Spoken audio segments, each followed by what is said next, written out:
Hello there, my name is Ollie from Anchor Vans, and today I have for you the 2020 Man Tge. This one comes with 37,500 miles on the clock in a lovely silver. It's a long wheelbase model with a high roof, and it is also a sleeper cab as well.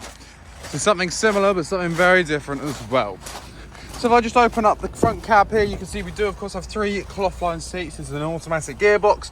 On the steering wheel you can control cruise control, hands-free cooling, voice assist, and also the computer on the dashboard. On the main screen just here we can control the radio, traffic, satellite navigation, Bluetooth connectivity, etc. And above you can see the sleeper cab,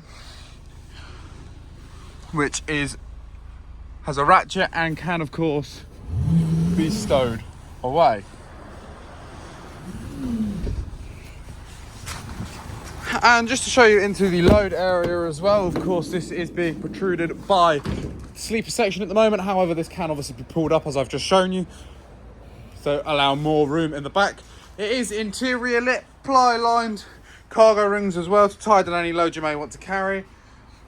And if you'd like to find out more about this Man Tge sleeper cab, then please do head over to our website anchorvans.co.uk.